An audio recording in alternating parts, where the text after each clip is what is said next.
Childhood is a time of innocence when life is simple and uncomplicated. Children, watching the comings and goings of adults, often see things that they don't understand until years later, when they are adults themselves and know the ways of the world. And the ways of the world are sometimes rather sad. There is still talk about her in the village, all these years later. She did not come back after she went away so suddenly that morning. No one really cared to find out what happened to her. But they did not forget her. Even recently, an old man in the village said her name, Missiya, with sadness in his voice. And the village never again knew anyone quite like her. They remembered her not so much for her good looks as for her boldness. She was good-looking, though. But in those days, there was no way a good-looking girl could escape from village life and make an exciting future for herself. What could Missiya do, except sell her good looks while she was young? Selling them for so little. Almost nothing. Every time I go back home to the village, I see Missiya in my mind. She had brown skin which shone with good health and a beautiful, strong body. She moved beautifully too. She used to carry a full pot of water on her hip and use her other hand to pick a fruit or a branch off a tree for firewood. She was full of fun. She ran when there was no need to run, smiled all the time and laughed often. The women envied her and felt jealous of the way men watched her lovely body. Missiya never married. She never wanted to be like other village girls who spent time getting to know boys, walking in the fields, talking of love, and making careful plans for the future. Missiya's house was usually full of men, and her parents did not mind her free and easy ways with the young men, and older ones, who crowded into that little house. No surprise, then, that before she was 16, people were already talking about her. As a child, I couldn't take my eyes off her. She had a pair of eyes which seemed enormous to me. Her smiling lips were full and red with beetle juice. She used to laugh at the way I watched her, wide-eyed. Under her breath and still smiling, she used to whisper something which I knew was not meant for my child's ears. But there was no harm in her. It was her nature, her love of life. But there were things I did not understand about her. Sometimes she was my friend. On some days when I saw her, she used to greet me cheerfully, take my hand in hers, and take me into the woods to pick fruit, show me the animals and birds and 1,000 secrets that lay hidden there. But there were days when she pretended not to see me and looked away as she hurried into the woods. That always made me sad, and I felt a warm tear roll down my face. At those times, I used to look away too, pretending to look at a wild flower or watch some insects on the ground. I knew she did not want me around, and I wanted her to think that it did not matter. But it did. It did. I did not understand the way my mother felt about her either. As I grew a year or two older, she told me not to go into the woods with Missiya. Suddenly, one hot afternoon, Mother called me from the garden and said, very firmly, "You must not see Missiya again. You're not a child any longer. You must stop bothering her to play with you." I couldn't understand why. I didn't say anything, I stood by my mother and looked out of that sun-filled room. In the garden, I saw the purple bougainvillea and the bright yellow hibiscus flowers. I wanted to be out there, playing with Missiya. There was no one to play with except Missiya, and now my mother was telling me I must not play with her. Then who will make me a mud house when it rains? I asked my mother, confused. Mother knew me. She heard the anxiety in my voice and said quietly, without even lifting her eyes from the book she was reading, I will. Missiya did not miss me. She did not care at all that she had ended a handful of my dreams. She continued to laugh her way through the days, the months. She became more beautiful as the years passed, and her lovely body became more rounded.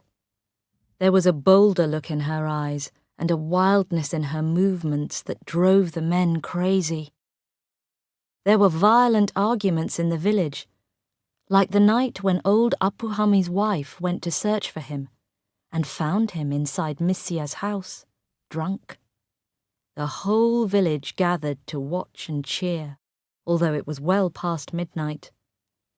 All the women cursed Missiya, and the men watched her with a new interest.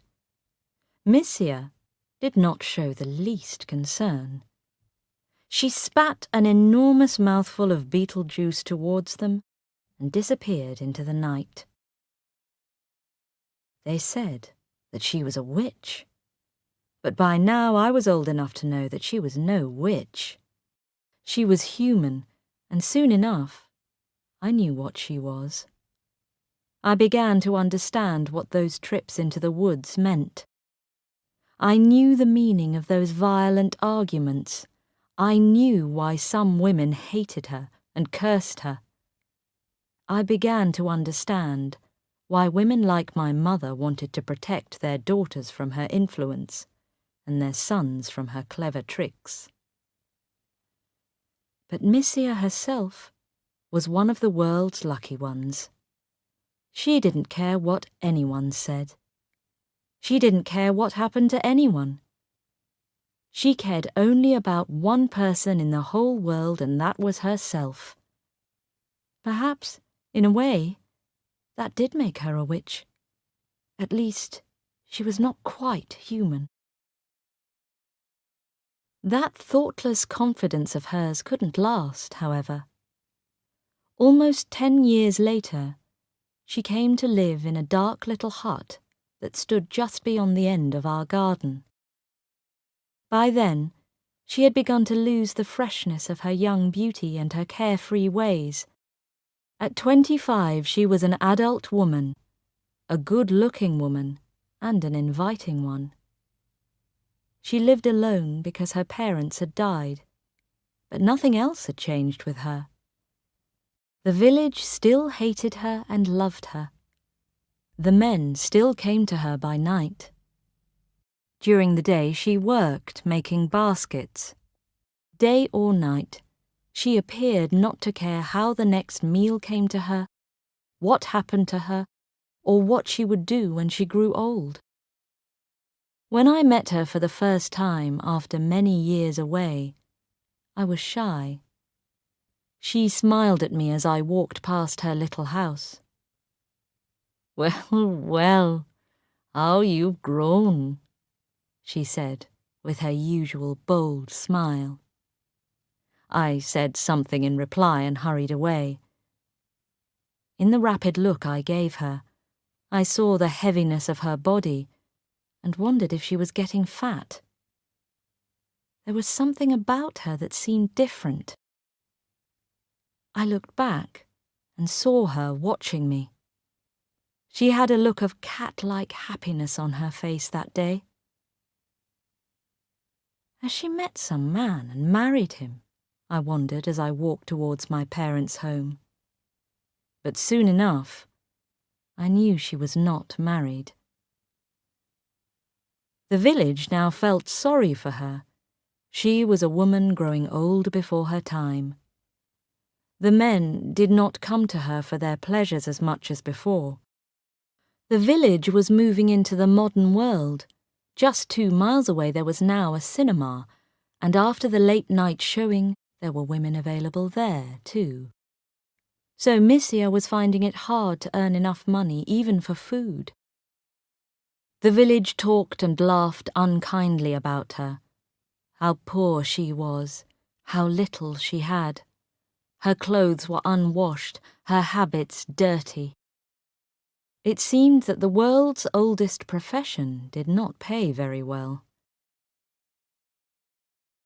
The morning it happened started like any other. The sun shone, and the raindrops danced on the wet grass. I walked down to the edge of the garden, reliving the pleasures of my childhood. These trips back to the village filled me with confused thoughts, a wish for past days, past magic, when the world and I were young. The old tree, where I had sat in the shade and cried desperate tears over some young sadness or other, was still there.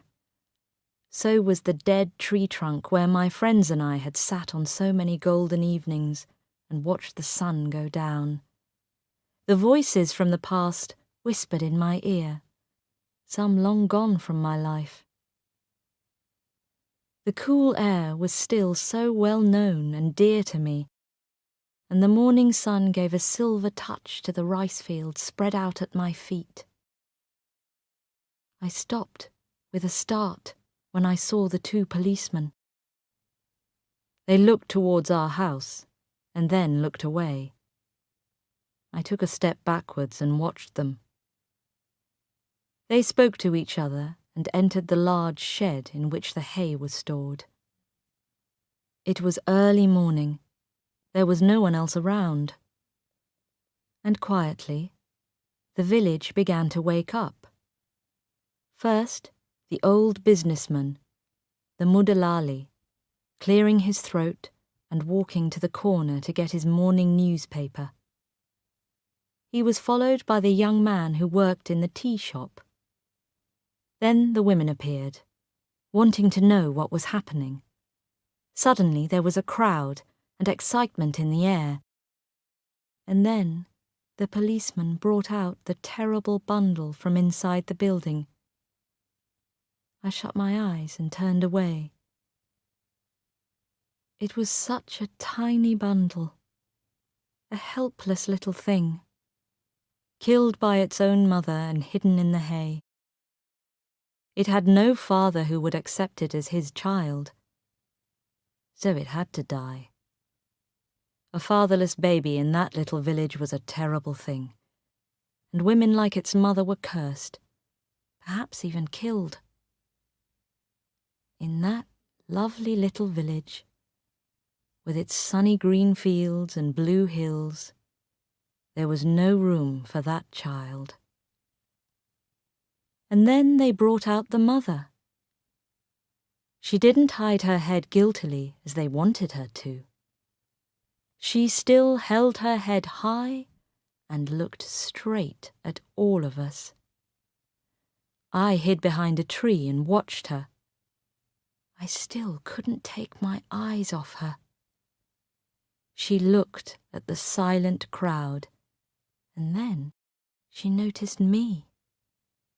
She smiled at me, bold and direct as always. I shut my eyes. She didn't care that I gave her no answering smile. She turned to the crowd with the same bold smile and spat an enormous mouthful of beetle juice towards them. And then she went away with the policeman.